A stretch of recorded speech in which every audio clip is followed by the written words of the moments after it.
Oh, I'm back again. It's been what? How many? Like half a year almost since I did the first Let's Read. So yeah. So what I did before was Ted the Caver, which no one watched, of course, or listened to, I guess. But what? So that was basically what I would like to call a proto creepypasta, just because that apparently came out before Creepypasta Wiki, which, for the most part, what I'm gonna be doing for these Let's Read, which is once a month, which I'm a bit late, obviously, but so it's like I want to do something else. Basically, what's going to happen is I'm going to. Well, I explained in the first one, but every month I'm going to do a Let's Read, and then the next month will be a Pokemon card thing, and then the month after that will be a Let's Read, and so on and so forth. What I'm going to be doing is bouncing between using Creepypasta Wiki and the SAP Wiki, just because I was interested in that as well. Just because apparently I believe SAP came from Creepypasta? Maybe? I don't know, but I know that they're two totally different things now. But here's one of my biggest fears, though, is am I going to get in trouble for doing a reading of this? Because the thing is, it's on Creepypasta Wiki, which is a totally free. You can just I didn't pay for any of this, which is because it's a Wikipedia. Well, not Wikipedia, but it's a fandom wiki thing. Which fandom I'm not a big fan of because I kind of had a nightmare. Yeah, I would say this morning, or well, I mean, I went to bed at like midnight, so yeah, I guess this morning would be true. But just some like sort of Silent Hill like otherworld world, like a super rusty, thing. With like dogs and a garbage disposal thing or something. I don't know.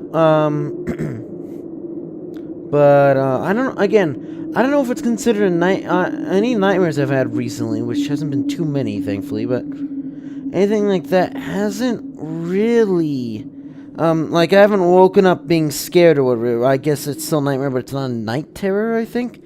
I don't know. Anyways, this is almost nothing to do with anything, but yeah. I'm really hoping that I can't get sued for legal action or whatever for reading this, which I really hope doesn't happen.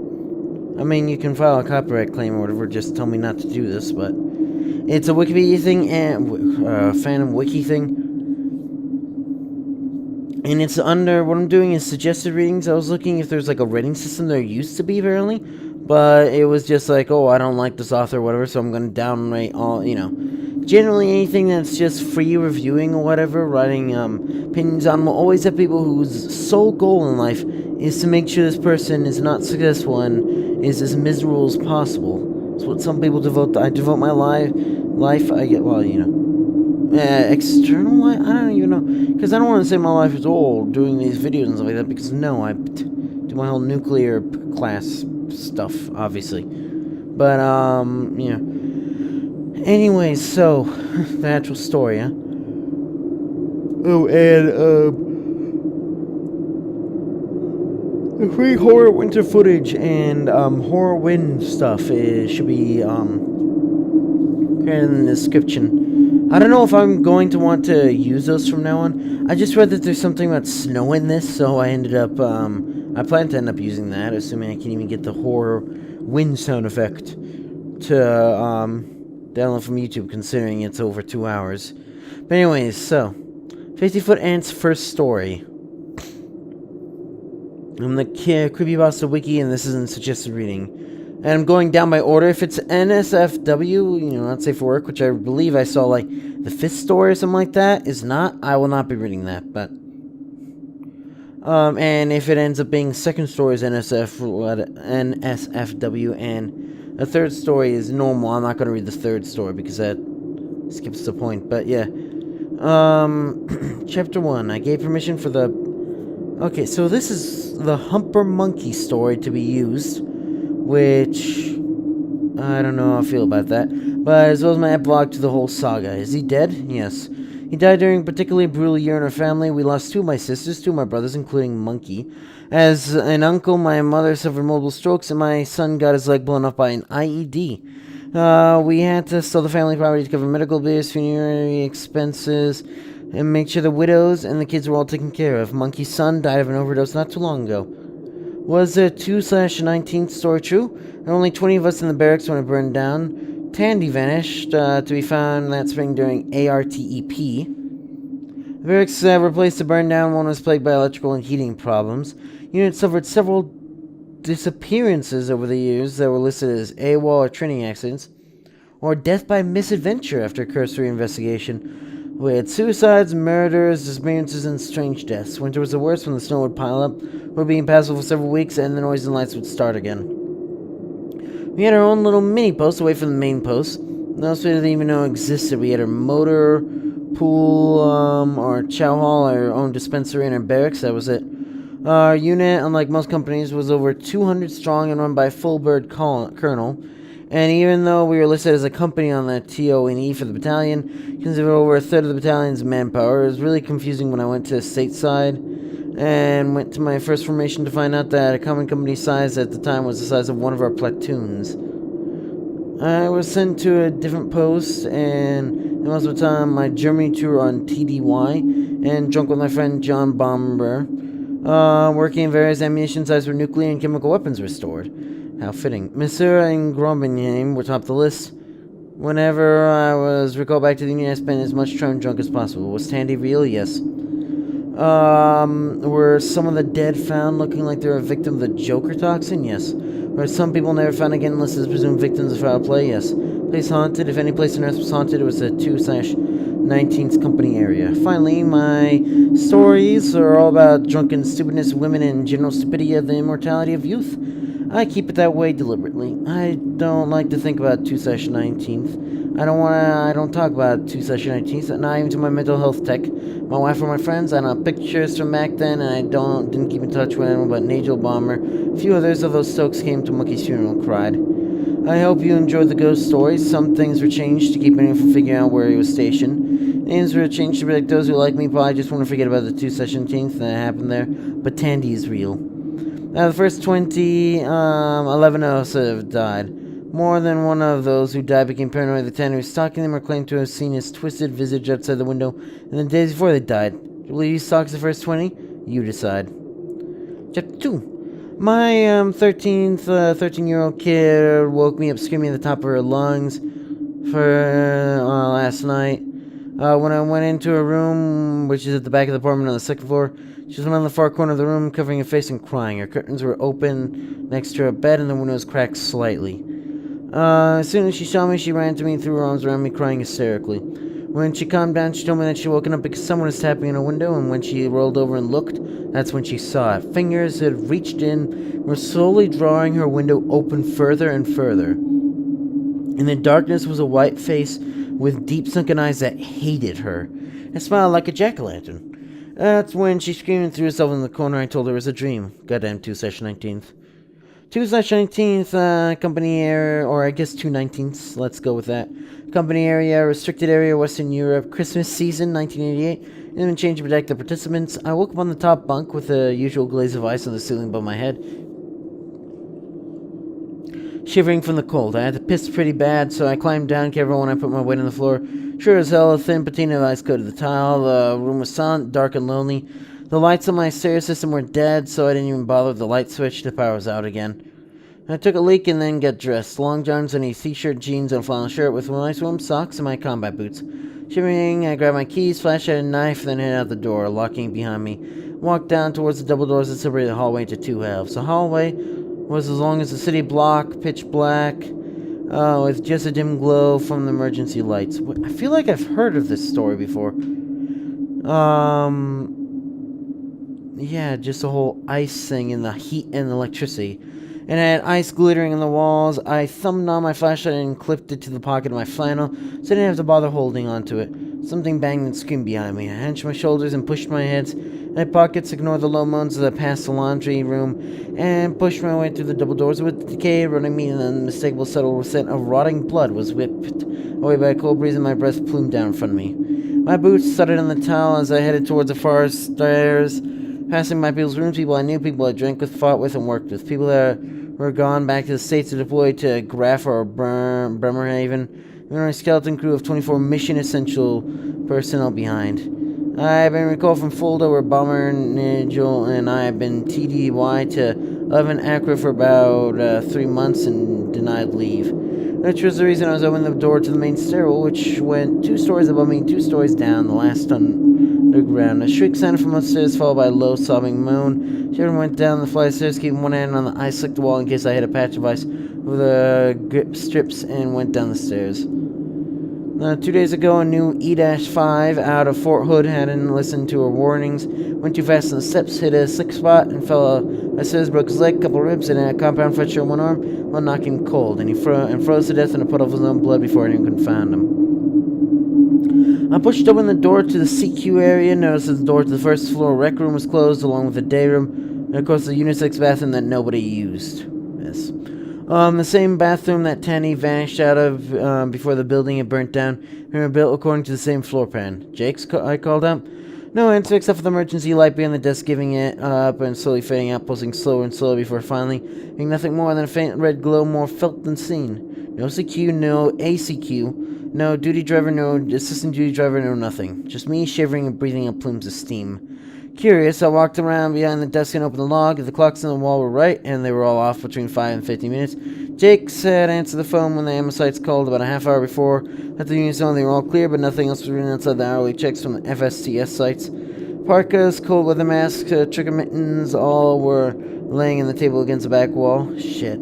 I dug out my keys, walked to the back of the CQ area, and opened up the closet where the breakers were and the weather readouts, and flicked the switch out of habit, getting nothing. My flasher revealed that all Gaussian dials were dead. Water pressure was about all we had, and the power had been long enough that the water heater temperature was down to about 50 degrees Fahrenheit. September was well below freezing. Wind speed was about 50 miles per hour. Humidity was bad, and the barometer was going south, dropping while I was watching. Shit. I went back out into the CQ, checked the lines. 2 were dedicated lines, one to V Corp, the other to the Rangers. The 4 other lines were standard phone lines. They make normal calls. The other 2 lines were only for emergencies. All but one of them were dead, nothing but an echoing silence. The dead one gave a steady crackling hiss. And a low chuckle behind me, and the door to the closet slammed shut, making me jump. Damn it. Took out the morning report and cross-checked the names with room numbers in the alert roster. Only 13 of us in the barracks. The rest either lived off-post or in on-post housing. From the sheet, Jake's highest rank according to the morning report from the day before, with me, Bomber, and Nagel coming in 2nd, 3rd, and 4th respectively. We answered the drawers, didn't turn up the keys, the vehicle dispatched, nothing that should have been there. Checked the login. I'm other duty driver, the ADD having to go somewhere, no emergencies, only centered, all reports logged. And times along with one Lieutenant Jackson calling in to Frankfurt for no reason why first platoon leader was leaving us without an officer against SOP. And then Lieutenant Jackson had only gotten to the unit 2 months before, and in the week I had been back to the unit, I heard him explain about how everything that happened was a bullshit, or how if he'd been here, when everything went up in flames, things would have turned out differently. I sat down, lit a cigarette, and turned the chair so I could see the door outside, the double doors to the hallway, and the stairwell door. As I could see the clocks if I just turned my head inside of turning all the way around. I'll give them 15 minutes. It was almost 2 a.m. Somewhere, 4 men were wandering around. Had they gone outside without the cold weather gear and in the weather that the gauge was reporting outside, they would be dead within minutes. If they were kicked out, they'd get confused, and who knows how far they'd wander. If they weren't outside, we'd find them in the spring, if ever. Many minutes went by, and opened the logbook, took a piece of paper out of the drawer, and wrote that I'd be back. I was checking the barracks. Don't need anything, and be back before 3 a.m. Sat out through the 2 sets of double doors and saw nothing but white. White out. Fuck. I hated the barracks. I begged the bribe and threatened to get put on TDY or unit support rather than be back in the barracks. Nigel, Bomber, and I managed to wheedle away into Felix for over 9 months, only returning to the unit for an afternoon or maybe a weekend here and there. If I wasn't at Felix or TDY, I preferred to stay out of the FSCS and away from the unit. A shriek that echoed down the hall reminded me I'd rather be training CDATs now to inspect the APDSFSDU-Ts and watching to make sure they didn't lick them or something.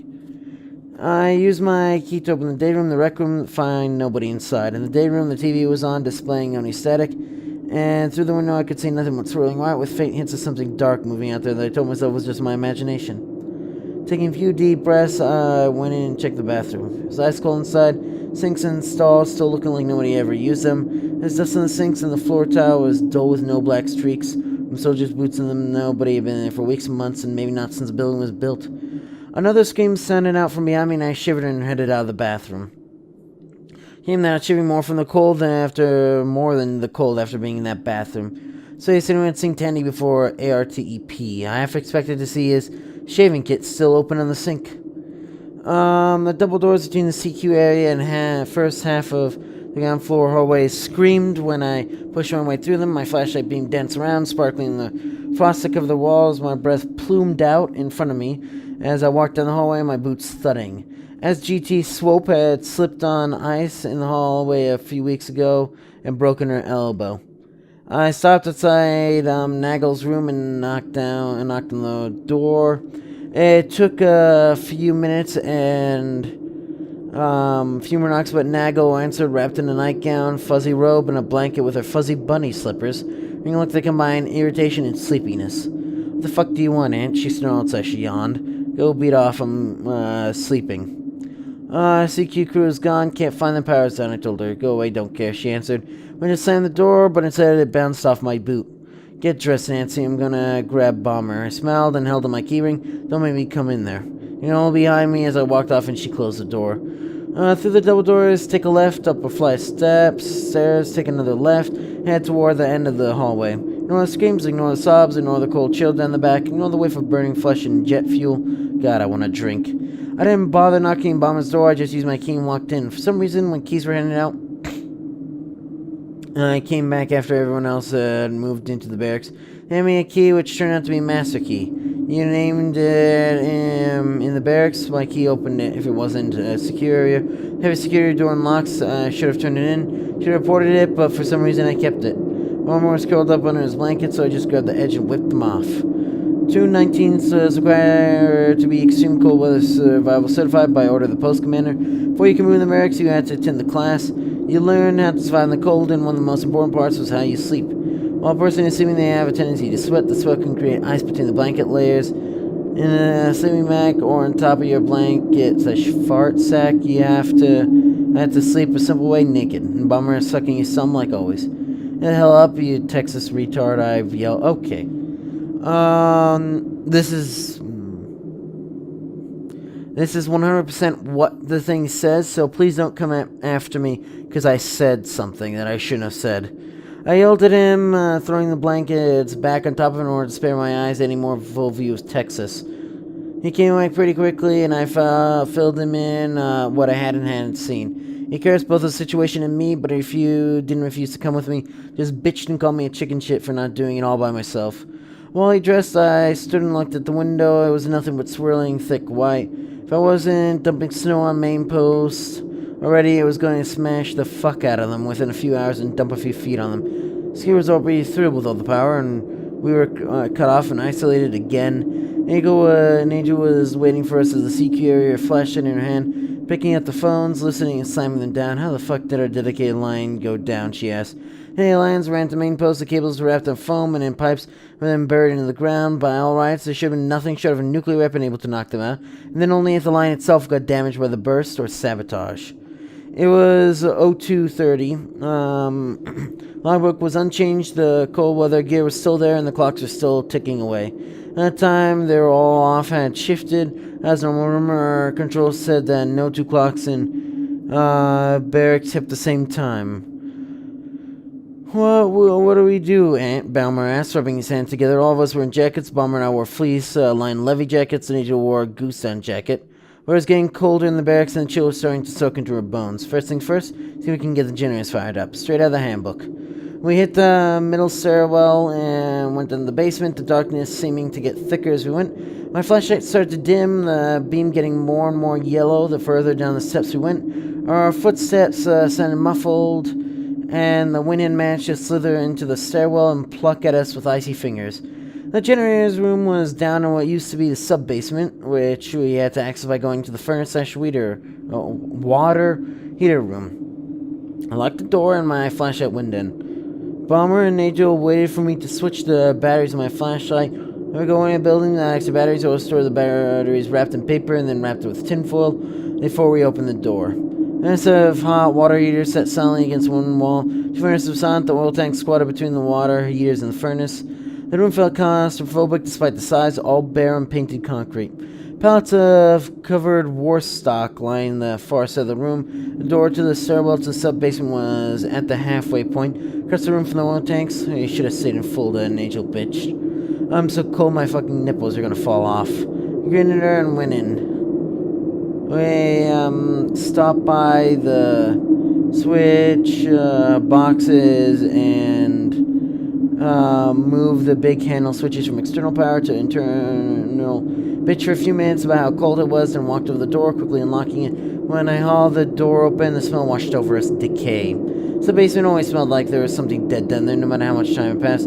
How well a search with nothing found, it always smelled like death. We went down the stairs and I locked the door to the generator room, ignoring the other three doors in the short hallway. All of them contained additional war stocks for use in the barracks. According to the inventory sheet and rumor control, the generator room contained 4 5K generators and 2 60K generators. 6 fuel tanks are outside the buildings, 2 down in the sub-basement. The oil tanks are inside the building to prevent slur freezing in the pipes or lines. Generator room, like the other 3 rooms, could be accessed by the large hallway that ran behind them. Barracks sat on a hill, which meant that the ramp from the hallway to the door that opened on the surface was fairly gentle of an incline. The war stocks and generators had been moved in through the doors. What is that noise? Oh yeah, that's a great sign.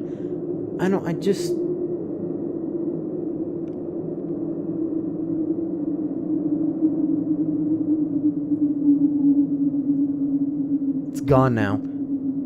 Oh boy. It was, like, not a siren, but like a, something like that, you know. Just like a tone. I don't know. Odd. It's not a great sign. Anyways. To the hallway. The war stocks and generators have been moved in through the doors into the hallways. Then into the correct rooms via large double doors at the far side of the room. I'd never seen them, but I checked the door a few times on CQ. She was still locked. You just checked if it was locked, you sign off on the sheet. However, it was not like you locked it and noted it on the sheet before signing off. We'll fire up the generators and sweep the barracks and see if we can find Jake, some of those, I said. Brian Angel just nodded. I pulled open the door to the generator room, already thinking about what order I need to fire them up, looking forward to then getting the water heaters and furnaces running. My brain ticked through that the water heaters need to be priority, and the mirrors were heated via radiators, and the oil furnaces would be used to warm up the rest of the big-ass building. At the rate the temperature dropping, we need to wake everyone up, or at least check on them, make sure we didn't have any cold weather casualties. I flashed my lights in. I light in while thinking over the steps I need to take. Cables led into the ceiling, and walls glimmered black into the frost. Fuel tank sat solidly full of diesel fuel coated in frosted doors. Looked like they were frozen shut. The chain looked like it had been coated with pixie dust by Tinkerbell, and no generators. Well, the generator's gone? Oh, Decay rolled over the 3 of us. What the fuck? Bomber said. Skim ripped down the stairwell. Chapter 3. I hate this fucking place, I yelled. In the mostly empty room. Where are the fucking generators? Angel asked, stepping in the room. There's supposed to be generators in the goddamn black market assholes. Bomber gumbled, then turned and looked at me. It's a plan, smart guy. I looked in the empty room, wondering where the hell all that sheer weight of metal could have gone. Yeah, a goddamn forklift to move 5K generators, a pallet jack at the very least. I have no idea. A minute walking in and stopping next to fuel tanks. Curiosity knocked them empty. Fuck. And you'll check the lock and the chains on the door that led to the access. Hallway, pulling on it for a minute, locked. I bent down and took a look at the hoses, light from both the pipes on the walls and the fuel tanks, not a single scratch or nick in the copper nipple. I sniffed them, but all I smelled was the ever-present smell of decay. We're not in trouble that bad. Bomber said from the darkness behind me. I said and brought a flashlight with him, and Nature was panning hers over the ceiling, and icicles, some of them almost a foot long. If freezing death isn't that bad of a way to go, Nigel sneered. He's right, I told her. Standing up and shivering, the furnace and water heater all fired. We'll get them running and figure out what to do. I thought exactly, Bomber grinned. Hey, you agree with my plan? I made a face. Typical Bomber. We headed back up the stairs after closing the generator room door. The cavernous basement swallowed our lights, and I could almost feel the darkness pressing on us. For some reason, we became very aware of the building squatting over us. A building that had been built by the lowest bidder. A building that had almost exactly for the floor plan of a barracks that had as damn as to kill me and 19 other people, including my older brother. A building that had already been found to have serious construction faults. Fuck. These things are electrically fired, Bomber said. Taking panel off the first massive water heater and looking inside with my flashlight. Press the button and hold it till the burners light up and the fans kick on. I'll have to do it the hard way. Said, pulling out a cigarette and lighting it real quick. I knelt down and looked inside. Right out to Bomber with a shine light. Data sheet and the water heater was still on the inside of the panel. Said over a long time memorizing parts of it. Well, Nigel said, she was shining her light and says she was across the darkness. I could hear her teeth chattering. I was knocking the oil tanks and getting back, dull thumbs full, thank God. It's electrical, we're gonna have to do this the hard way, I said, standing back up, taking my flashlight back from Bomber. I panned it across the wall and then wiggled between the two heaters so I could see behind them. Skin makeup be through the basement, raising goosebumps on my arms. I was suddenly very aware, spinning between and slightly behind a water heater that probably weighed about 2 tons without water. What the fuck does that mean? Angel snarled. She was in a bad mood, cold, tired, and if anything like me, a little scared. We need to find a generator, I told her. My boot, Bomber pulled me out. In case you haven't noticed, the generators are gone, she said as Bomber grabbed my ankles and pulled me out from between the hulking metal behemoths. In the generator room, yeah. Yeah, Bomber said, and I nodded. Let's check the inventory sheets. We went to each tarp-covered stack, pulling the inventory sheets out to the clear plastic envelopes, quickly scan them. Body bags, uniforms, boots, sleeping bags, TA-50s, tools, all broken down by a platoon and squad. Then we need to fight when the Soviets rolled into the Fulda Gap. Except fucking generators. But the war stocks rooms, Nigel asked when we finished. It was getting colder even down in the basement, which meant that it had to be cold in the witch's ass and a brass broomstick in the rest of the barracks. No key. So Jake says the keys, they weren't in the CQ area. Many of us left in the barracks. I asked, shivering, all of our teeth were chattering, and I started walking towards the sterile axis. CQ is all from barracks tonight. At least 10 people we need to find if we count them. Don't we need to find 6? I answered, remembering the morning report. That's no one else's missing. I finished lamely. Yeah, if, Bomber agreed. His normal Texas cheer missing. In the stairwell, both Nagel and my flashlight cut out. He was in darkness, a whispering noise surrounding us, and the faint sound of scratching could be heard. A sobbing moan drifted through the stairwell. Heard either Nigel or Bomber inhale sharply. I suddenly had to piss really badly. Hearing Nigel and screaming flashlight, and I did the same, almost racing to get open and drop in new batteries. I stripped the tinfoil and paper off them and dropped them in, sighed with relief when it lit back up. I still remember my flashlight batteries cutting out and new batteries not getting my flashlight restarted one fateful night. We started up the stairs, reaching the midway landing turn to go up and stopped in our tracks staring. Nigel screamed, Bomber cursed. I just stared, mouth open. Dark red had oozed from the edge of the ceiling that was formed by the second floor landing, running down the wall next to the first floor door and freezing solid. Our flashlights glittered off the frost that covered it. My brain just refused to process what I was seeing. Bomber moved before I did. As he lifted the last steps and slammed his shoulder against the door. And I feel like I could feel near naked right after me. He'll trip me as we went through, and we both went down on the floor, dragging Bomber with us. I kicked the door wildly until it slammed shut, and then scrambled backwards until my back hit the wall. Wait. Okay, so they're in... I know this isn't great, like, ooh, let's read, like, Creepy Miss McCreepy or whatever, but, you know, I try my best and just, you know, whatever. Just because they're in the stairwell leaving the basement, right? They're not in, like, the locked door that no one goes into. Anyways, hit the door wildly until it slammed shut. Standing backwards until my back hit the wall. I knew my eyes were wild. I was shaking from more than the cold. What the fuck was that? An angel yelled. How the fuck should I know? I yelled back. It was fucking blood. Oh fuck, it was fucking blood, Bomber yelled, jumping up. CQ area, I yelled, screaming to my feet. He was blew through the midway doors, pending on the hallway, he had a dead run. So the doors to CQ area and came to skinning to a halt. It was empty and we looked at each other and laughed nervously for a moment. And something noise sobered us really quickly. We ran around the corner and back to the drawers. While Bomber jotted down the number of the occupied rooms, I went into the closet and checked the gauges. No power, temperature dropped by 5 degrees, wind speed was gusting up to 60 miles per hour. When I came out of the closet, an angel held up the V coastline and shook her head. Damn it. I pointed at the double doors. Hey, hell, a storm out there, nobody's coming to fucking save us. Bomber grinned at me. That's so fucking funny, Angel asked. At least I got to fuck a Bigfoot, he said. I couldn't help it, I laughed, and so did Angel. Alright, let's get everyone else, I said. How many on the first floor? Angel, that's it, Bomber said. Second floor, everyone but James and Tanner. He told me you're gonna see Q. Fourth, nobody. Good. I'm going back in that stairwell, and Angel said, you want to stay here by yourself? I asked. No. Let's take this stairwell, Bomber suggested, and we both nodded.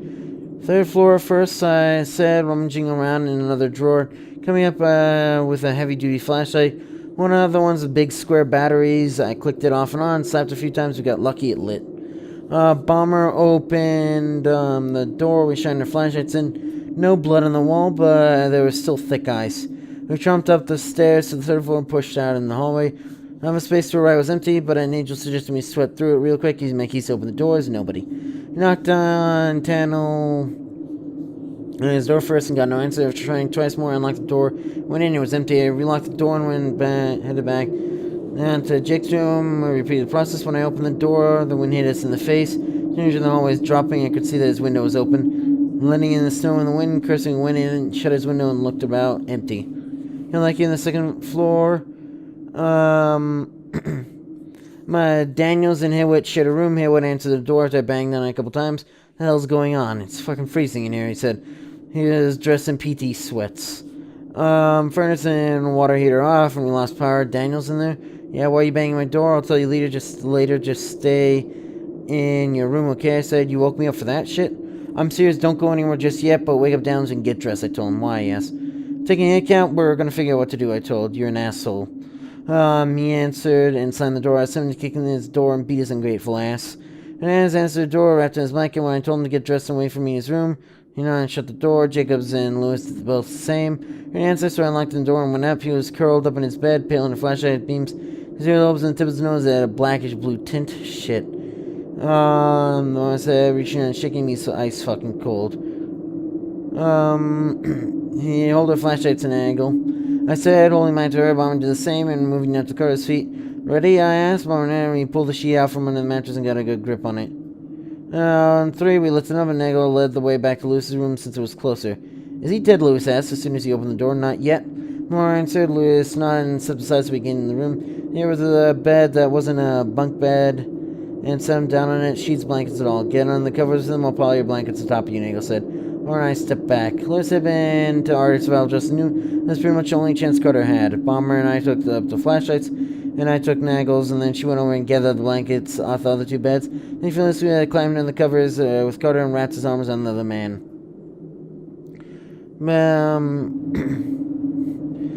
Nagel piled up blankets on both of them with her fingers and held in front of Carter's nose.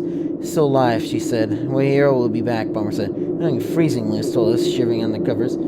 Trying to keep him alive, man. I told him we're going back down the CQ area. Lewis's room, the Bomber suggested we went backwards. Suddenly went to get the blankets and wait in Lewis's room to wait and wait till everyone agreed. So we started moving, went up to the 4th floor, and I unlocked each room. Quick look to see in the bathroom, each room, and living area would leave, lock the door, move on to the next one. It was getting cold by the minute. He passed by the 2nd floor, middle stairway. I stopped. I gotta know. I said. Angel nodded, her face pale in the backwash from the flashlights. Pushed on the door and then slammed it shut. The entire landing was covered in frozen red. Oh fuck, Bomber breathed. Hurried on, finishing soon the 2nd floor, moving down the 1st floor. I'll check the females' rooms. Nobody. Finally, we got to the doors that open up into the CQ area and pushed them open. The screen when a flashlight beams dimly lit up the room. Both sets of double doors were open, the wind was howling, and the snow was blowing through the doors. The doors to the day room open, held by the wind towards through the CQ area that the windows were either open or shattered. There were a couple inches of snow on the tile, and the wind kept blowing snow into the room. And there was a snowman built in the middle of the room. It wore a BDU soft cap and a broken OD green flashlight. The battery container only, creating jagged ended nose, and its eyes and slash mouth were chrome. Its arms were two halves of a broken mop, and the hair underneath the soft cap was a mop head. As a knife handle stuck at its rounded chest, as if someone had stabbed in the chest. Step forward and looked closer to the eyes, aware that it was in the middle of the room, that there was nothing between me and the outside of my night, nothing but the day room chairs between me and a 20-foot drop to the ground on my left. I shined my flashlight at the eyes and leaned in to check. They were chrome with black edging dog tags. Dog tags with rubber silences on them, my dog tags. I left them hanging in the bathroom of my room. It was a broken off knife blade. Hilton in the chest matched the blade, a hilt I recognized. One of the knives out of my drawer desk, the red emergency light clicked on, turning the snow crimson and the snowman bloody. Then the snow came another scream, a long drawn-out scream. The red emergency light strove for a few seconds and cut out. Chapter 4. With Snarl, I plucked my duct into the snowman's face and kicked it down, cursing and snarling the whole time. I was vaguely aware that I was hovering on the edge of losing control, maybe between panic and going ape shit. I could smell jet fuel and burning bodies. I could hear screams. Scars across my back ignited my brain, retreating the freezing wind laying around me as my shirt charring on my back. I'll fucking kill you, I screamed, turning and taking a step toward the door. Before I could take the second step, Bomber had me around the neck, pulling me back in a full Nelson, one leg moved in front of me, grabbing my face in her hands. Don't go out of there, please, Aunt, calm down, she said. Suddenly, she leaned forward and kissed me, the taste of her lips, feel her tongue darting to my mouth, the pressure of her mouth against mine, suddenly bringing me back to reality. It's what somebody wants, slithered through my brain. Some Bomber slowly let me go. I dropped my flashlight in the snow, and when Bomber let me go, I picked it up slowly, anger still making my head pound. Fuck is going on? Nagel asked, knocking over the outer doors and kicking the chalks up so she could close them. Under in the snow, dark chasing moves around just beyond the reach of my flashlight as if they were edging towards her, willing to raise the lights for shadows, my mind insisted. Once the door shut, the wind cut down, and Bomber went into the day room to shut the windows in there. Nagel shut the inner doors. I simply stood there next to the ruined snowman, shaking with the after effects of too much adrenaline. Whoever had done this had been in my room, had gone through my stuff, had done this knowing I'd find it. Got a psycho, I said. Nagel and Bomber turned around and looked at me. Shit, Bomber said, looking around the CQ area. Painting his flashlight, snow was thick on the floor. When it scattered the paper.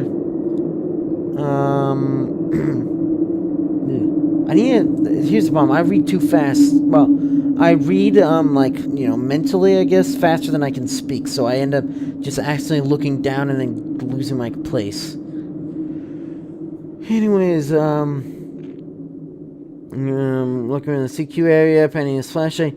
Snow was thick on the floor when it scattered the paper from the bulletin board everywhere. Walked beyond the night, desk and stopped. When I shone a light on him, his face was bloodless. What? Nagel asked. Bomber. He held the phone receiver, the black plastic lid, and cleaned his hands somehow. Inches of curled cord dangle from the receiver. Shit. The log asked, gone. What do we do now? I asked. My brain was whirring, running through the logic chains of permutations. The majority of the decision trees with all of us dead. I don't know, Aunt. Punch, Bomber came back around the corner and stood next to me. Ninja was on the other side of me. Flashlight on the doors of the hallway, in the rec room, and the bathroom. We need to get back to those to form up in Levy's rooms. I don't want to move Carter, Nigel said. Alright, now where is he trying to figure out our next move? No matter what we did, we were in danger. Roll the dice or play it safe. Roger that, I said. Bomber led the way through the doors, the wind shaking the doors, hinges screaming in protest. Our shoes left snow in the hallway as we walked in silence on the hallway. Do we tell them? A Bomber asked suddenly, breaking the eerie quiet. I don't know, this is way above my pay grade. And so we need to tell them there's a psycho, Lewis Nagel added, except for one problem. I added...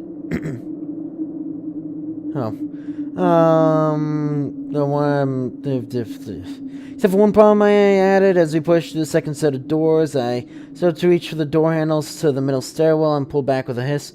What's that, Bomber? All three of us stood in the door in the middle to the middle stairwell. Boss in the darkness line was coated with red ice, and the other side of the door, the wall was coated with the same. One of them might be the psycho, I told him. Shit. Summoned up. No, and once we all started walking to the end stairwell rather than to take the middle stairwell. By the way, checking up my flashlight, Angel came in next, flashing her light down the stairwell, looking over and looking all the way to Bomber to the bottom. I closed the door behind him, and we all stood for a long moment. Stairwell after a few seconds, moment of silence. My sobbing scream from upstairs began plodding up the steps to the second floor. Woman shriek that echoed down the hallway, and Hewitt popped his head out the door. Are you gonna tell me what's going on yet? He asked. Tell Daniels that we're forming up in Lewis's room 245. I told him bring all your blankets. Fuck you, tell me what's going on. He answered, and I could smell the booze in his breath. Stay in your room and freeze to fucking death. Then I snarled back and past him. Jacobs answered his door right away and asked us to go wait for him. Well, he grabbed all the blankets here in the room. And two of the roommates who had gone back to Kona's for Christmas, and he grabbed the blankets too. Hernandez had more than just blankets. He grabbed a sleeping bag and his roommate's sleeping bag. I busted the locks in the wall lockers, he admitted. Good man. Bummer said, taking one of the sleeping bags, good thinking.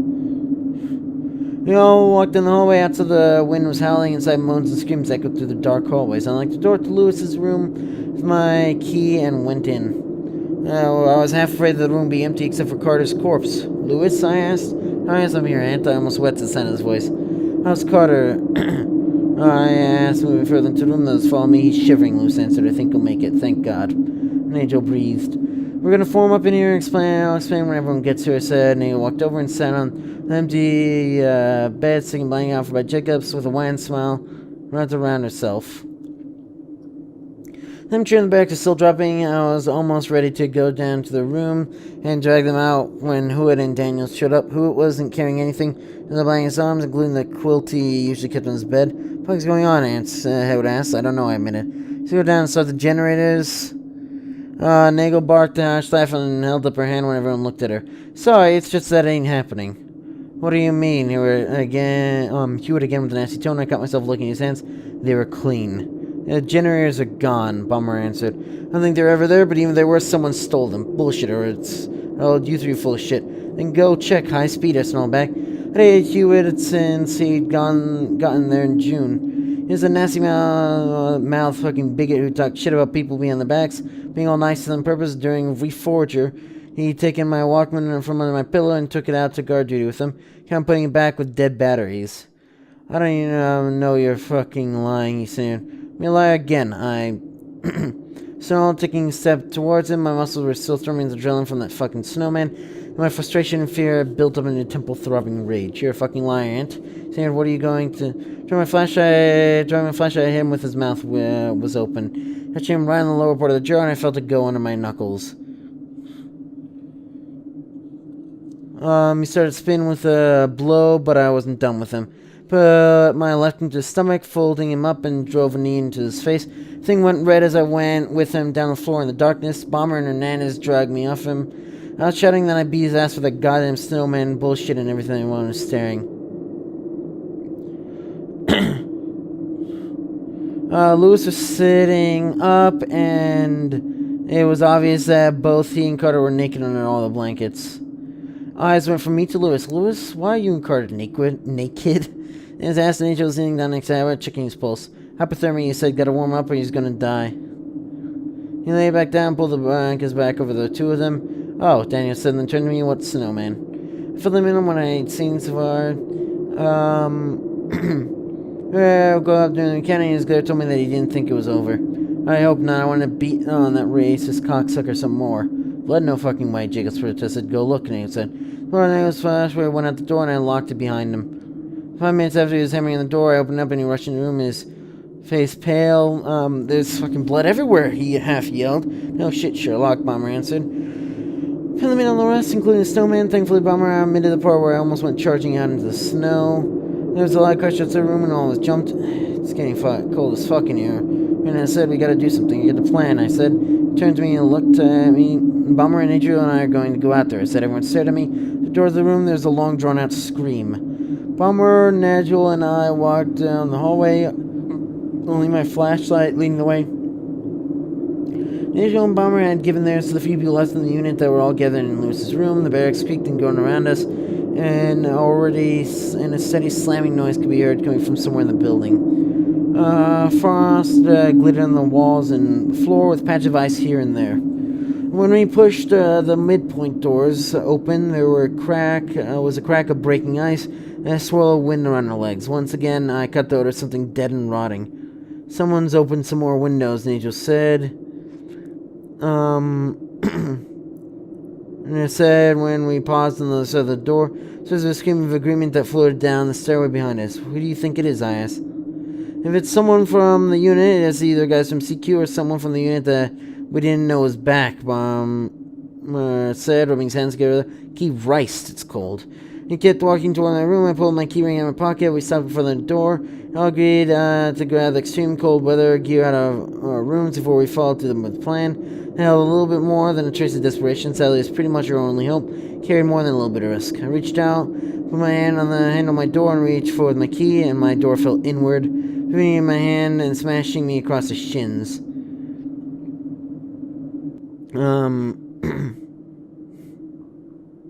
Knocking me down and taking Nagel with me. For a moment, a little stunned by the fall, bounced my head off the ice-covered tile, and the fact that my door had just fallen the fuck off. Bomber panned the light into my room as I looked up and my heart sank. My roommates and my wall lockers were all open. Oh, yeah, okay. The doors hanging on half of the hinges are TA-50, hit around, down, stuff blowing out of the room and into the hallway. My desk drawers were yanked out. The 3-drawer is one of my staring computer smashed and my windows open. Someone kicked open your door. Laura said as Nagel and I got to her feet. We went in and looked around. Thanks to ruin, the quilt of my grandmother made me shredded. The cold weather gear was hanging in the bunk bed, sliced down the back and stuffing pulled out. Long johns tied into a noose and thrown over the chair in front of the desk. Guns N' Roses poster was threaded on the walls. Water letters torn off the walls and laying on the stone-dusted floor. Poor Amiga 500. Oh, that's the gaming system. Shattered in front of the dented refrigerator. Next time, we're taking my typewriter and use it to beat to death to death. So the trunks in the room, my Amiga monitor, and my roommate's television smashed and set on the beds. The mattresses torn down the middle. Something ripped out. Ice glittered where water had been poured on the beds.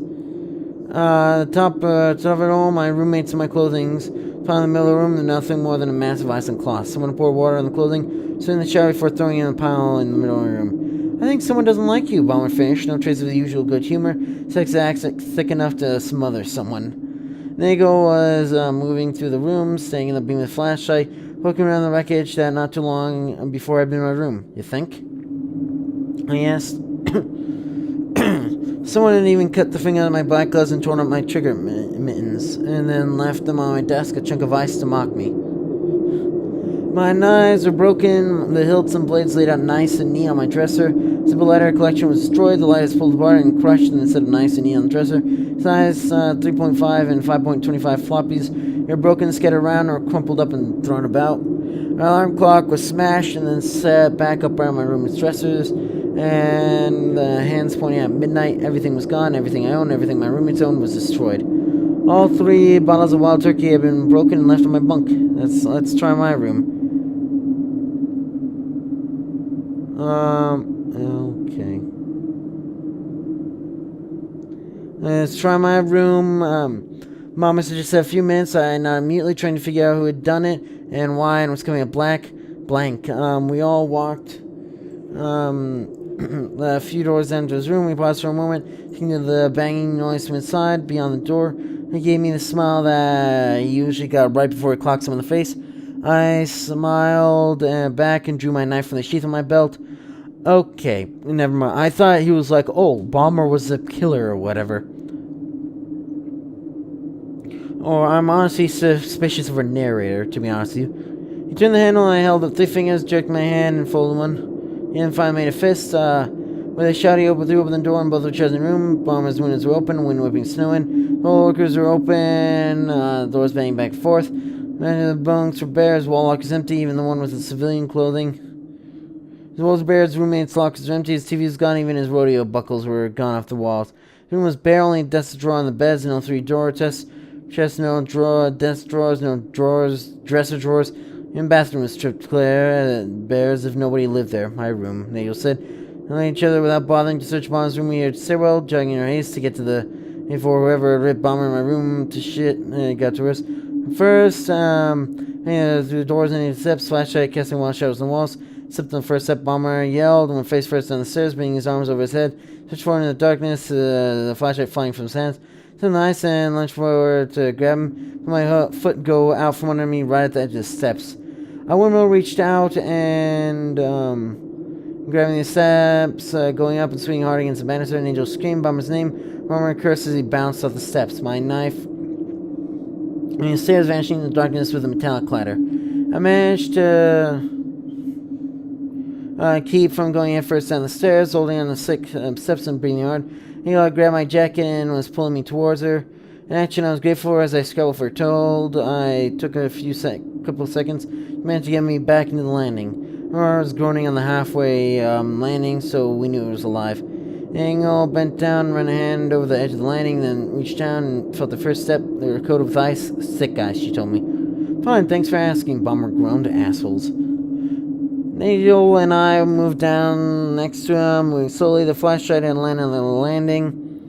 Casting bizarre shadows in the stairwell above us. There was no scream. I was mocking what had just happened. Bomber had slammed into a mop, a bucket that hadn't been there the last time we had been in the steps, and the side of it told us the ice in the steps wasn't an accident. It was supposed to go down the stairs and probably break their neck. We had knocked out or injured bad enough that they couldn't move him from them freeze to death. You live, Texas? I asked him. Swinging down next to him, rubbing his shoulder. He had no worse than a bull ride, he said, sitting up. Going after my knife, I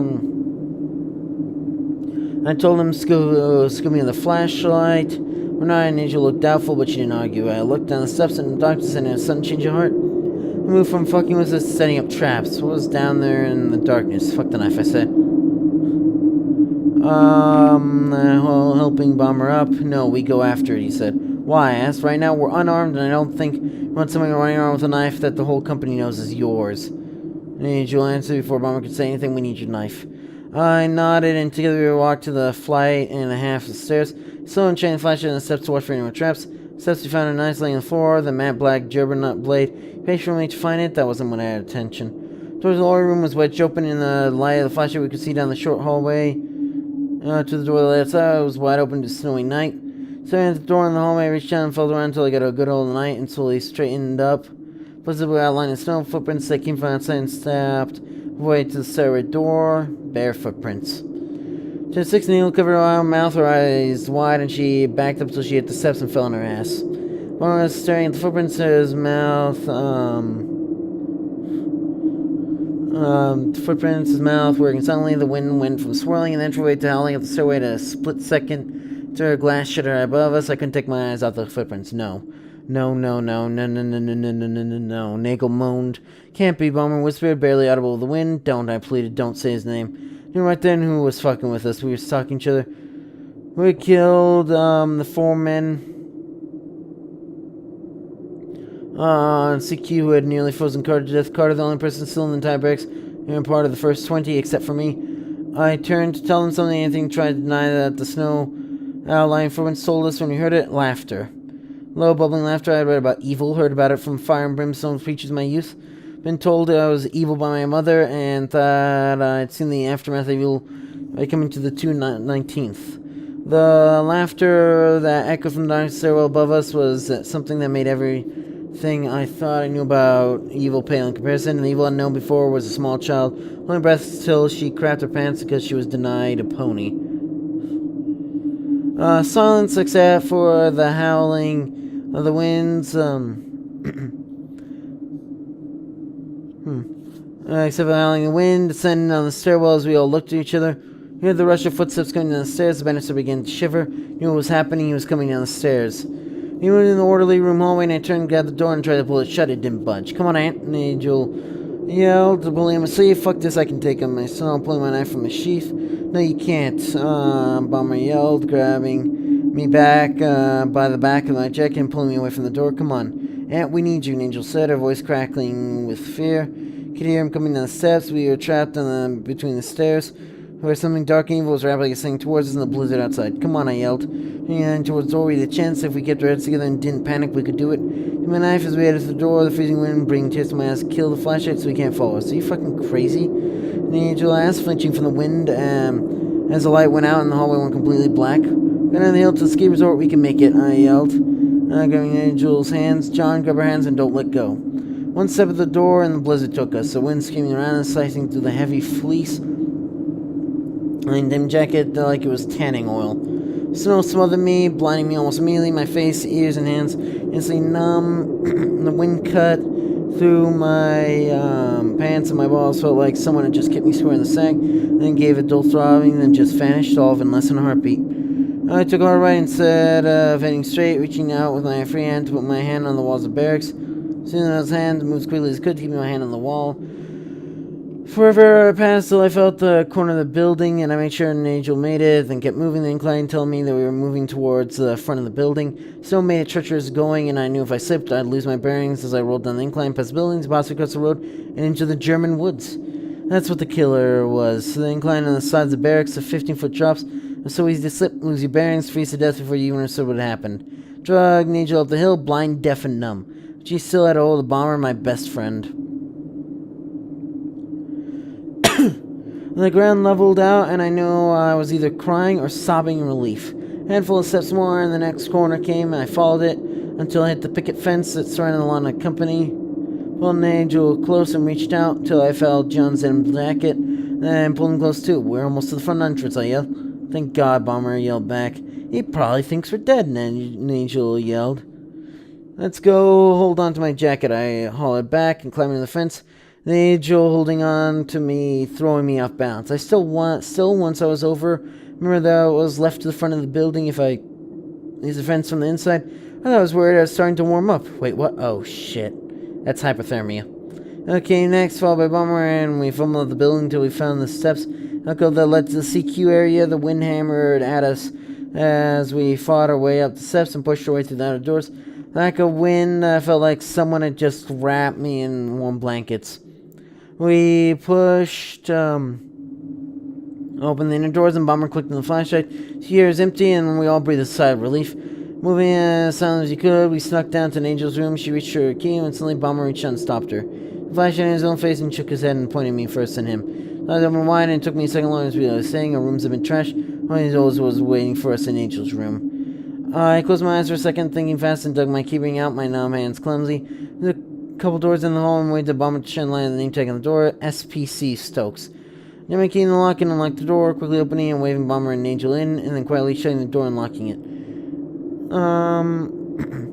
Angel grabbed a chair and dragged it over to the door, putting it on the door handle. Someone from opening it, even if they unlocked it. Stokes' room smelled of strawberries. I don't know. Okay, quick question. Hypothermia and snow. Yeah. I'm interested. Hypothermia and strawberries.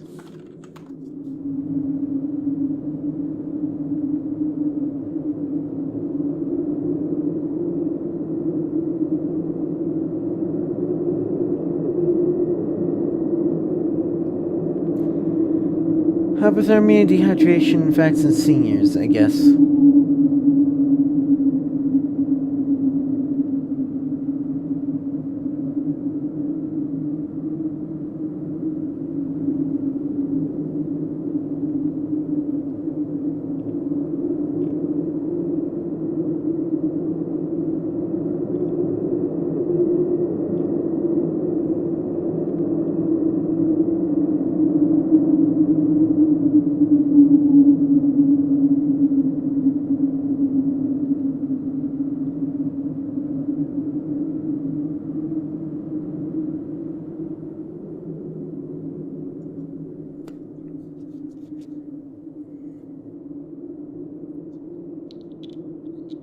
Oh, because it... Okay, so I'm not seeing anything. I'm not sure what the strawberries necessarily mean.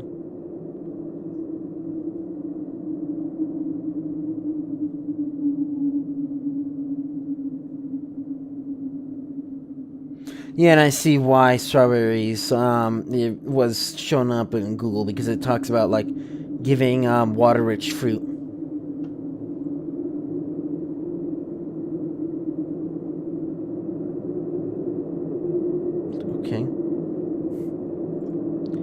Let's see. Soaks or smell of strawberries. Something this isn't happening, Bomber whispered. Thinking off his flashlight, it's happening, Angel said. Fuck do we do? Bomber asked his teeth clacking. Why the hell's he out to kill us? I don't know, but I don't think it's Tandy, I said, moving my feel over to Stokes' bed. Fuck no, you saw the goddamn footprints.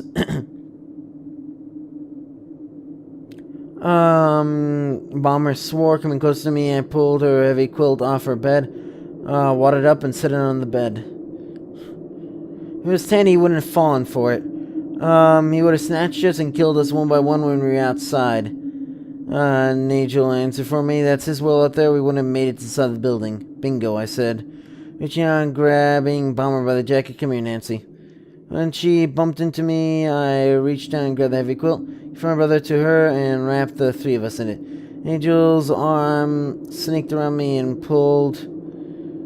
Give my brother for her, pull against her, and a second later, Bomber was pulled tight against two of us. Bomber was wriggling. What the fuck he was doing? Nothing gay, Bomber said.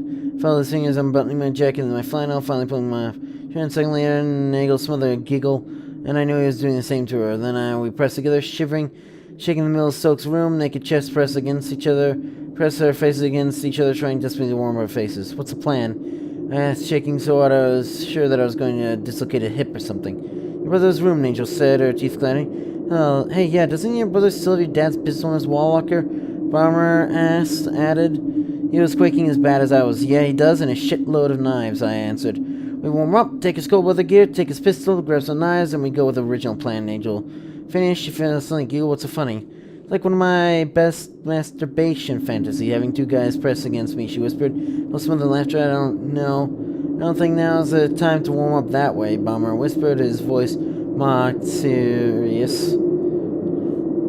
We stood there for a long time, shivering against one another until I suddenly grew in pain. What? Nagel asked, sounded afraid. I feel my balls again, I groaned. I felt like a ball of lead in my stomach.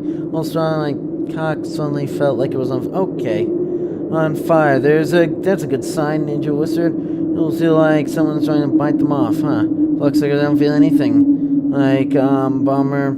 Hey, groaned, sad, forced me Ninja to hold him up. Had someone squeezing my... finally we were warm enough and not in... Okay, so yeah, I guess when there's something I don't really want to say, make fun of me if you want. I'm just gonna go like, eh. Not in pain enough to move around. We put Stokes' blanket back on our bed, dug out a towel from former dresser, dried her hair, then moved over by the door. We listened closely, moved the chair. Needs the door open above us, scream sounded, but we ignored it and slipped in the hallway.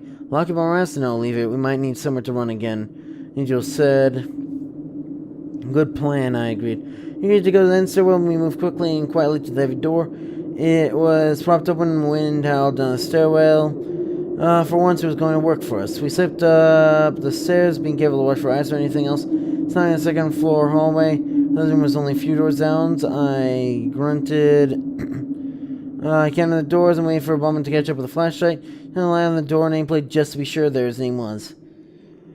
Pushed my key in the lock and went to turn it and it didn't budge. I tried again both ways, but it didn't move at all. I went to pull the key out and slipped my hand. What the fuck, I asked. Shannon's eye unlocked and the three of us groaned at once. Clear, thick liquid had welled up and around my key. A single drop slowly creeping down the face of the lock. Underneath the key, just to make sure I reached down and touched the drop on the finger. Finger and thumb together, they stuck. Super glue. Back, I asked. Bomber led the way, Nigel pulling him and me pulling a drag. Here it as fast as the frost, and her boots let us move quietly. Crossing down the hallway and into the stairwell, Bomber turned off the flashlight. Moved quickly enough, quietly the stairs. The door was open still, but at least the door across where that led outside was still chained shut. Then, so we didn't go any further down than the ground floor. So when Bomber waved Nigel and I back, we didn't go up the steps, but instead ducked down and scooted toward the back of the stairwell. Hanging on the steps, Bomber knelt down and appeared around the corner slowly. Not to move too fast, for when he waved us forward, he'll squeeze my hand for luck. We moved as quietly as we could back to Soak's room, stepping in and checking the room thoroughly with the flashlight after we put a chair under the handle again and locked the door. Now Soak's bed and wrapped her quilt over her shoulders. Hanging up together, and Angel was shivering the worst, so once again she was between Bomber and me. It was getting worse And we had 6 men upstairs who were counting on us to do something. One of them was suffering from hypothermia already. He's one step ahead of us, Angel whispered. Her teeth chatting, this is insane. I noticed, Mara answered. He had both hands jammed down his pants, and I felt suit going, and hissing pain at the corner of my ice-cold hands, where he's sore. Yeah. We've got to do something, I said, otherwise we're just gonna sitting here to die. Mama checked his watch and cursed an eye, even 0600. Are you sure? I asked. It seemed like a lifetime had gone by. It's 0500, he told me. And he said, well, grown sunrise wouldn't be until 0800, and the whole time it's gonna get colder. And,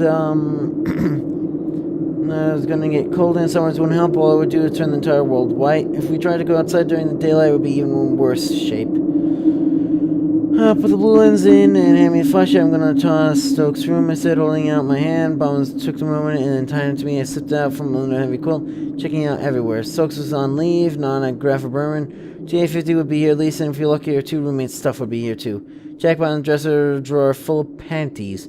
Keys, it looked like the 3 women had taken the spare keys for their locks. You know, I'm in the room in case someone came in and forgotten the keys, or one of them asked another to get something out of the wall locker and bring it to them in the field. Walker, shivering in the cold, started crying with relief. Some cold weather gear was there. To top it off, one of Stokes' roommates worked in the motor pool, so heavy coveralls were hanging in the locker. I brought out the coveralls, the parkas, the cold weather mask, the field jackets, and liners, the parka liners, and the pants. And Stokes and her roommates exercised with a manual roll of 550 cord.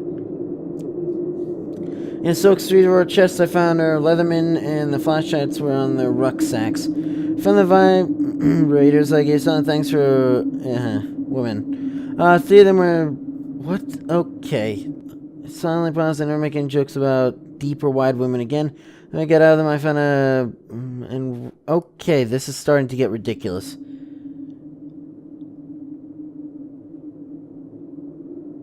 Ignoring that passage, we got dressed silently, laying in the cold with the gear, everything with the boots, which didn't fit any of us. Well, maybe I shouldn't have read this. We split up the flashlights, and Angel carried the extra one along with batteries. I've got transferred from my belt to hers. Bomber and I both were going to carry entrenching tools. I guess they were going to do digging, but because you can kill a man with one. Something that had gone from drunk BSing theory to a serious real possibility. Oh, he's in the hallway, Bomber asked. Doesn't matter. An angel said from behind the mask. Why not? I asked, clenching my fists. My fingers were burning and tingling. Good sign, but it's a painful one. We're going out of a window, an angel told us, and Bomber and I nodded. Him in the window and jumped out, letting us slow to the barracks, trying to keep her balance. We were tied together by about 5 feet of 550 cord, and one end of the cord was tied to the crossbar brace on Stokes' window, and I fed it out all of the hallway across the yard. From the picket fence, and I took care of something real quick. Across the street, zero visibility. Children was forcing us off step. Breathing was like a knife in the chest. It was so cold. Letting the 550 cord run between my fingers, keeping tension on it, and I heard Bomber curse. Ran shin first into the bumper of her car. So he was moving around checking something, and then he came bumping back. Then he tried to clinch so she could hear what he had to say. Flat tires, he yelled. Watch her, I yelled back. We went past the cars and started up the short incline that led to a motor pool. 15 or 20 feet up, maybe 10 feet from the end of the car. Then climb was brutal, but working together we managed to climb it. I kept tension on the 550 cord in my right hand, my hand dropping down to the D-ring. I clipped to the Parker to reassure myself it was there, while my shoulder against the chain link fence, so it was all that stood between us and the motor pool. Finally, I felt an angel yank on the cord that connected us, and knew that Bomber had managed to cut through the fence ties on the ground and lifted up the fencing far enough for us to get underneath the poncho that Bomber had put down to keep the ends of the chain link fence from tearing through her cold weather gear. Crawling under the fence, I gave thanks to Bomber's invasion. Kept feeding out the 550 cord, keeping tension on it. Every few steps I checked the D-ring just to be sure. And the wings, finally the wind suddenly eased, and I bumped into someone's back, stumbled to the side, and felt the side of the motorpool garage against my body. Gone less than 500 yards, and I felt like I'd run 10 miles in full combat gear. I was sort of trembling with exhaustion, and I could feel the sweat running in my neck. Couldn't seem to get enough air. In the motorpool building, looking for the doors until I bumped into Nigel's back. I stood there in the howling darkness. I freezing in my combat boots, so cold that they just painfully throbbed with shooting pains in my toes. Finally, I Heard a crash over the window. I saw a light pour out over the suddenly opened door. All three of us rushed in the building. Bomber threw down the training tool. It was bent wrong. Blade twisted and buckled, but it had done its job. I tied the 550 cord off on the door, then unsnapped the D-ring and set the assembly aside. I kicked the door shut and breathed a sigh of relief. We'd made it. Just a little addendum. I'm looking at this thing. I'm not even like a quarter of the way through the story, I don't think.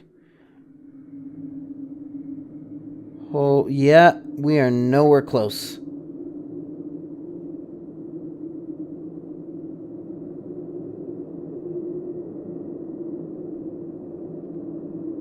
Oh, maybe I shouldn't have done that.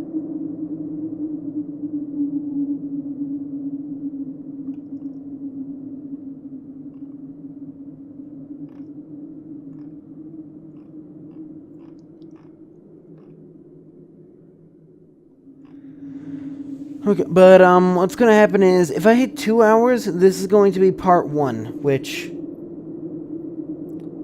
well, here's the thing. I need to leave at 8:30 because I have a tour I have to do at 9:30. So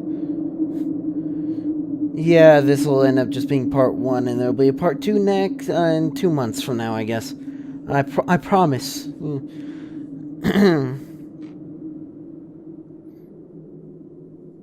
I was trembling anxiety that I could feel the sweat ready to my back. I couldn't seem to get enough air, and we skirted the monopool building, looking for the door until I bumped into Angel's back. I stood there in the howling, darkness, my feet freezing my combat boots. Oh, cold, they were just painfully throbbed with shooting pain in my toes. I heard a crash over the wind and saw the light pouring out of the suddenly opened door. This was in a building. Bomber threw down the entrenching tool. I was bent wrong. Blade twisted and buckled, but it had done its job. The 5 cord off on the door and then unsnapped the D-ring, set the assembly aside. I kicked the door shut and breathed a sigh of relief. We'd made it. We're in the building and we clearly peeled off the cold weather gear, anxious to stand underneath the vents. The huge heaters pushed hot air into the motor pool building through. Although I was stripped naked, same with the blowers and the needle still on my knife, I still armed with the entrenching tool. I kept a lookout, the flashlight still in his hand. Took a while, but we finally warmed and got dressed in the clothing we started with, in the heavy coveralls and the cold weather gear laying out on the tool bench right under the blower so it could dry and warm up. Of course, I watched Anisha out of the corner of my mind. I could tell by the smile she shot me that she knew I was watching. My still hurt, so I'd have probably gone. Okay. 4 CUCVs plugged into the walls. Keeping the fluids warm, circulating, sitting in the motor pool bays. The sight of them made me breathe a sigh of relief. A quick check of them showed the steering wheels were still locked, and they didn't have keys in ignition, but that wasn't a problem. There are 2 sets of keys for every vehicle, one back at the company, the other in the motor pool sergeant's office. You're fucking golden, Aunt. Bomber grinned, rubbing his hands together. Grab one of these, load Carter into it, we all pile into the other, and then we head back to the MPs. Tell them, the MPs what's happening. Hoo-ah, I grinned. Ninja was looking around and shining a flashlight in the dark. Shouting near the bay as we headed into the office. She found him while she did so, chewing on her lip. What's up, Nancy? I asked her.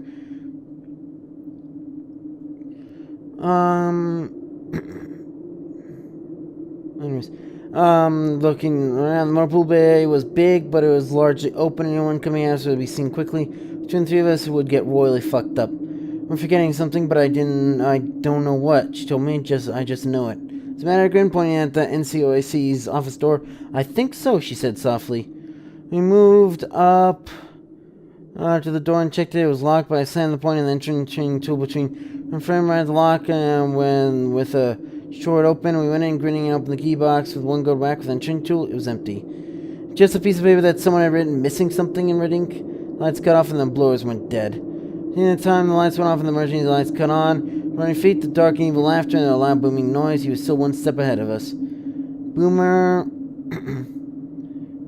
jumped away from the door, cursing, and felt an angel grab me, and I went running to the bay. Her fingers dug my arm, and she pulled me back with surprising strength. Don't, she whispered. I know that your type of charging, he might be waiting. The realization that my anger and fear had almost pushed me into making a terminal mistake washed over me.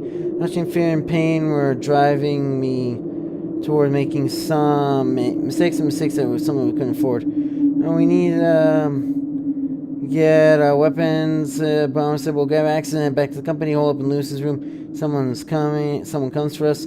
Will work, I said, shaking my head. Why not? Bomber asked. Freeze to death by this time tomorrow, and Angel said, and I nodded. Fuck. Bomber looked around. Wait, I've got an idea. I said, let's hear it, and Angel said, I'm out of ideas. Quickly, and they nodded.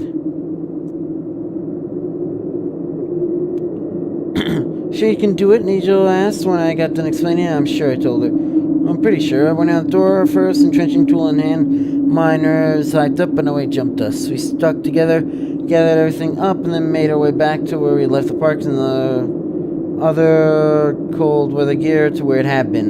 An empty tool bench suddenly mocking us. God damn it, Bomber yelled. No worries, I told him. He looked at me like grown a second head. Follow me. The office past the merchant shower in the locker room while Nigel stood watch. Bomber and I began ripping the lockers one after another, pulling out the winter coveralls and gloves up again. He used to replace the missing stolen cold weather gear.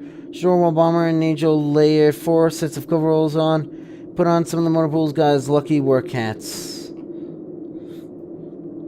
Once Bomber was done, I went over and did the same, layering them on, more than a few motor pool guys that left socks at the door. Lockers. The horse overhand until we had makeshift gloves. Before I put on the socks, I smeared thick grease over our faces, rubbing it onto our lips and around our necks. It was thick, bulky, not to move. It felt sick and gross. The socks stunk. Reminded me of childhood, and the memory of throwing snowballs with my siblings made me smile. Waddled back into the motor pool bay, the merchant lights only giving off a dull yellow glow that's barely enough to see by. We readied ourselves together, retied ourselves. Bomber fished the compass he'd taken from the soaks room out of his shirt. Hanging from the string, we'd used our engineering tape to fashion makeshift loops on our belts. For the axes we grabbed, I opened the door and we drug out supplies out in the howling storm. I reached down and found the D-ring with a smile and clipped the rope around my waist. This time I took the lead for a little while, Bomber and Nigel dragging the heavy part of the load until Nigel tugged on her tight to stop me. Then she took the lead while Bomber and I drug it through the snow and gravel. Almost the fence when Nigel took Bomber's place. Pushed us wise on the fence, scrambled under it, and grabbed the poncho around Nigel, tying it off with a rope. Ready? I shouted. Ready. Then he shouted back. I grabbed the 550 cord from where I looped into the fence to keep the tension and tugged. Felt the give, cursing, and reeled it in, coming up with an end in only a couple of minutes. Our lead back to the barracks was gone.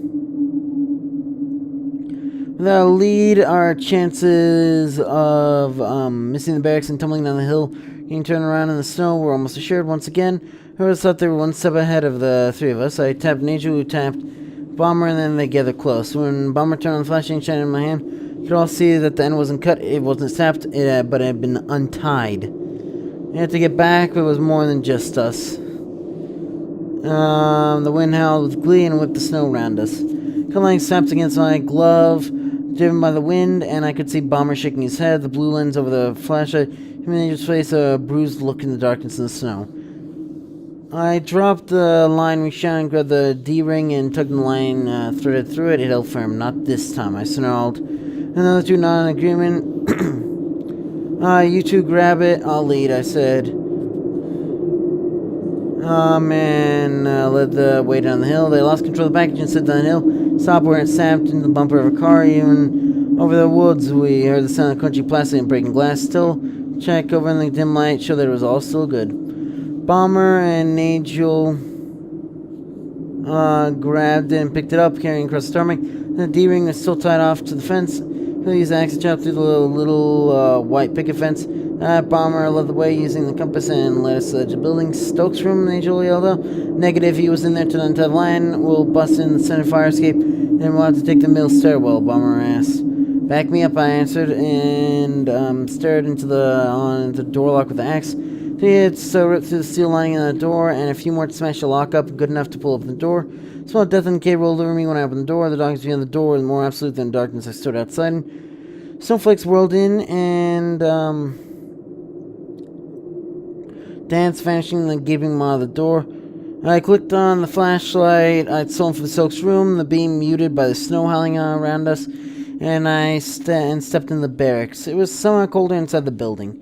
To the right was a stairwell access door ahead of us. We'd have to go up 3 steps, but we'd be inside the barracks proper. And instead of all, there was a tunnel into the building. Nigel and Bomber followed, Nigel coughing at the stench that rolled over us. The wind outside didn't break it up, but seemed to compact it. To concentrate it somehow in the small emergency hallway. Once I got to the package inn, they shut the door, and we stood there for a long moment. When I find that bastard, I'm stumping a muddle in his ass. I said, cracking his knuckles through the socks. I'd ease that shit, I said. Janelle grabbed the package, and Angel, you lead. Bomber, let's do this. Bomber and I lifted it up. Angel led the way down through the side access emergency door, which opened with 2 quick hits with the axe. When we moved carefully down the stairs with the package, I try not to lose a balance without having bulkios. Sock covered hands wanted to slip, and the grease in my hands made the socks both tacky and slick. The metal biting to my fingers, the cold of outside having numbed up my fingers made them feel like stiff clay. Nigel opened up the bottom door, and we ignored the shake of rage from above us, ignored the stopping wail that rolled down the steps, and pushing the short hallway and stopped in front of the door to the furnace room. Did you lock it? You asked me, and I shook my head. Bomber was standing next to me, shivering, his teeth clacking loud enough for me to hear it. Low and revealing cavern is black, beyond it a third of a city block long, and wide enough for 20 men to stand in arm's length from another. So the design for a unit of formation during the winter now is menacing. Something could be in the blackness. Someone could be waiting there, wearing a pair of NVGs, with a knife, pistol, rifle in their hands, watching us in the door with a dark evil smile. Let's go. I broke the silence, bending down and lifting the package. Bomber nodded and grabbed the side. With Nigel leading the way, we headed back into the furnace room. It was about 10 minutes to look at the water heater we were after. According to the data sheet next to it, a fucking oil fire to use responsible for only one thing, the radiators. We sat down the heavy load and stood darkness for a minute, stopping our feet. Oh, it's a generator they brought, probably. Here's the problem. Half the time I don't even know what I'm reading, honestly. But, feet smacking our hands together, it's already moving together. John, go through the B breaker for hear the one that's a here, John. Click this. I think everything blood smearing in the darkness. An angel came, stood the socks and glove liners. It's gonna hurt, I grinned. Shut up and do it. Yeah. Shut up and do it, she said, and zipping the coveralls on one, tearing open the 2 vests. Laid it in until I could see her t-shirt. I slipped my hands on her shirt, sliding my hands underneath her, and so coming in a soft way, and okay. I actually cold my hands, and I gritted my teeth. As explaining painful, tingling, gulping, I could feel my being fingers, and I hoped the flesh wasn't blackened and dead.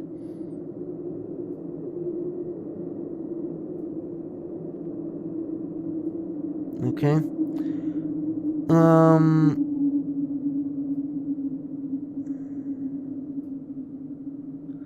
Done came on his voice and audience of you thumbs and a loud clock noise. How you two doing? He's stuck and freezing, Angel bitched. I can kind of feel them. And so you still got the Leatherman? Yeah, coming back. His footsteps drew close. The swinging red light of his flashlight bobbing in the darkness. Okay, I said, pulling my hands out from under Angel's shirt. She quickly buttoned up while I kept talking. This sign is supposed to be a 440 system. Some of this thing can provide enough power to get it back work a little bit. I kicked inside that 1.5 kilowatt generator. He'd hauled all the way down with 2 5-gallon cans of Moga strapped to it. We had 2 coils of electrical cord on it, along with one of the mechanics' toolkits that had been left outside the tool truck. Never glad someone had broke reg in my life. Nigel, you act as my light, John, I said, acting the Leatherman from me. Yeah, he turned and was looking in the darkness. Fuck around, anyone comes at them, kill. Just kill them, I told him. The glow of the 3 flashlights was enough for me to see him nod, his jaw clenched. Used my knife and the Leatherman to rip the housing off the bottom of the water heater, cutting the wiring that led from the junction box to the heater itself, tracing it. When howling creatures in the snow gibbered and screamed, something out of the mist and the dark menace of her barracks kept slamming, and once we heard laughter echo through the room. So I worked as quick as I could, tracing the wiring and figuring out what I needed to be connected. Could be mad and deciding everything that I didn't know enough about what the fuck I was doing. Had to leave everything hooked up. Angel and Bomber were silent, only a sound of their breathing, once in a while audible of the wind. Started losing track of time. Once aware, I'd closed my eyes and drifted off to sleep. And it was then that I realized that I had to get off the pod and hurry up, or I'd freeze to death. Floor and John and Nancy wouldn't even know. John, my best friend, I remember drinking beer with him at Oktoberfest, watching the German woman dance, and how he pulled me into the crowd and pushed me, a thick-set blonde woman who caught me. Went around dancing, and her lips were sweet when we kissed while we were dancing. Nigel. What? Nigel had been sitting at the table and looked over and she yelled my name. Someone clapped her, clapping rose for war, and fuck. I lifted up my hands and bit between my thumb and pointing finger, pushing everything back, working quickly. I took the three-phase. I cut away from the wall and drug an exit generator, using guesswork to figure out which wire went to the thread connection, tightening down the nuts with my fingers. That's it. Shivering from laying on the concrete floor, my core temperature having leaked away into the bones of the building. I was sleeping and swaying my feet from having to try to trace all the wires, tumbling in the concrete for nothing. Aunt here. Near separating me in her arms, she wound one hand in between us and unzipped my coveralls, then hers, and pressed her bare chest against me. The heat off of her, taking my breath away. John, he's freezing, she complained. Pulling out the arms around me, and the chill of the wind was cut off even as my cold clothing was pressed into my back. And redneck moron, John muttered. I'm kind of bleary. Come on, man, wake the fuck up. Okay, I said after a few minutes, I think I'm okay. Is it hooked up? John asked, looking at the last up job I'd done on the generator. Yep, fire it up.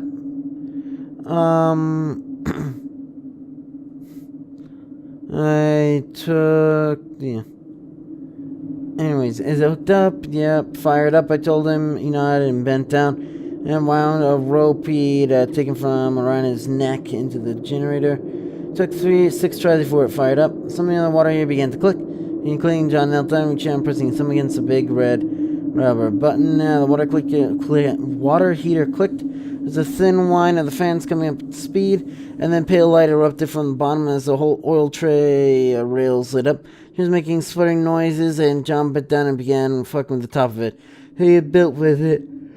For this, we'll get another one in a couple hours if it burns out.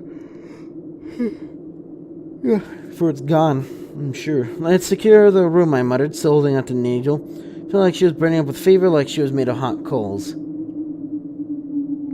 I'd almost killed myself. Wait, Aunt, you're not ready, she told me. Pulling his hand, touched the back of my grease-covered neck. You're still really cold, brother, he told me. Just and leaned forward, slowly letting Nigel hold on to me. Here, John, pick up the Makita drill and watched him. Mentioned darkness only bobbing the red lens flashlight giving me away. A few minutes the drill whined and Nigel pulled her hands from under my arms and shoved them down my pants. I almost screamed as the red-hot hands made a lava-burning items cut my... Christ, you're cold, she breathed my ear. Can't think, I told her. I knew that I should like her hands cupping me, but all I could think was how badly it hurt. The warmth pressing against the chest was important, but for the life of me I couldn't remember why.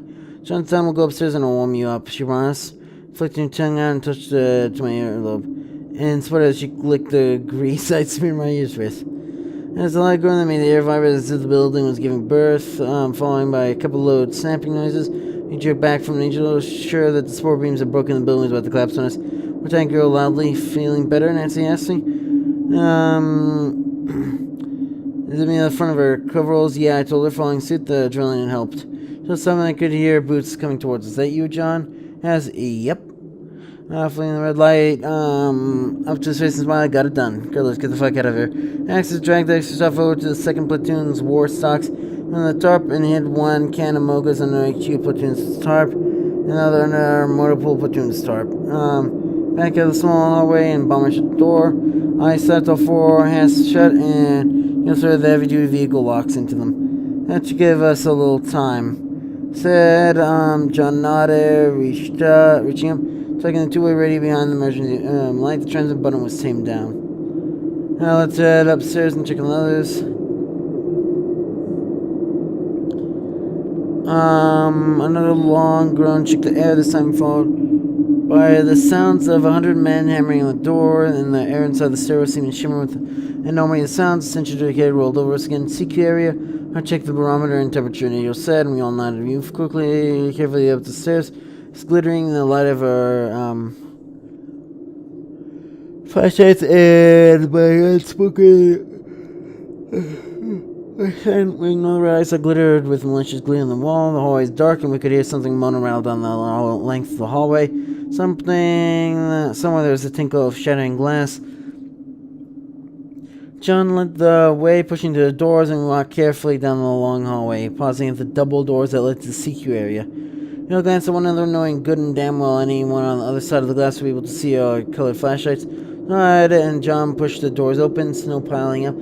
As the door slipped away in an arc, lights had been set in the snow to perfectly illuminate the three snowmen sitting in the middle of the CQ area, surrounded by wind-driven snowflakes. They had BDU soft caps, one of them a rodeo buckle, another a black lace bra, and the third a pair of broken knife hilts into where their eyes would be. Fucking bullshit, John yelled, balling up his fist and taking one step forward.